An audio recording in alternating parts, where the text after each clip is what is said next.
Ashley, umaasang si Mabi na ang dawan. Ayoko na ng heartbreak. Alright. Kung di pa kayo nakapalo, follow po and share po para sa update news. Salamat. Para kay Ashley Ortega, hoping siya na ang boyfriend na si Mabi Legaspi ang kanyang forever at the one. Ito ang inamin ng young actress nang makausap ng showbiz insider na si Ogie Diaz sa kanyang YouTube vlog. Isa sa mga naging topic ang love life ni Ashley at naitanong nga sa kanya ni Ogie kung nakikita niya si Mabi na makakatuluyan niya sa huli. Sana kasi ang dami ko na rin po naging mga ex, sagot ng aktres. Paliwanag niya, syempre lover girl ako. Gusto ko long-term relationship. Alam niya na rin naman yon.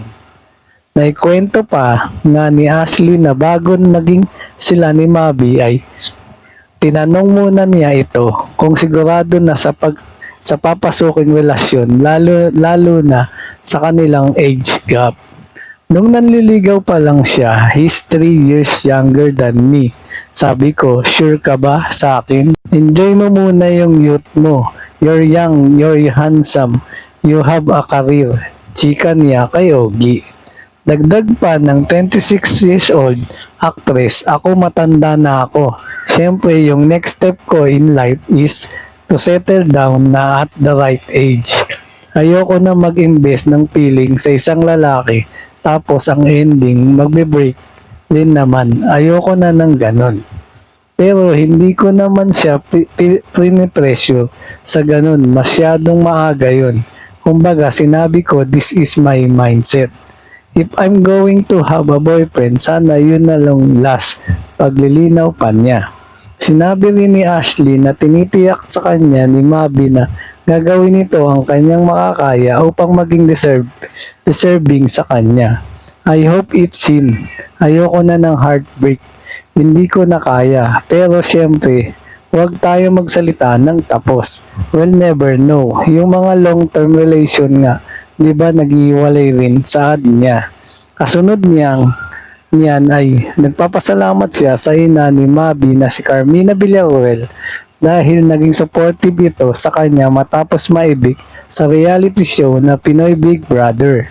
Wala naman silang binilin sa akin. Kung sino naman yung parang mahal ni Mabi, sinusuportahan talaga nila, say niya. Anya pa, nung kakalabas ko lang ng bahay ni Kuya, nag-text sa akin si Tita Mina na appreciate ko kasi supportive sila sa akin. I hope because of PBB, mas nakikilala rin nila ako. Noong Pebrero, kinumpirma ni Ashley ang real score nila ni Mabi.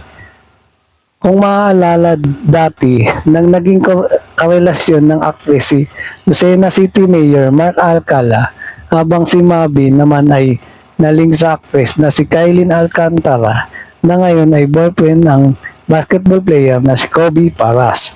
At yan ang totoo. Alright. Thank you for watching po. Follow for more video. Salamat.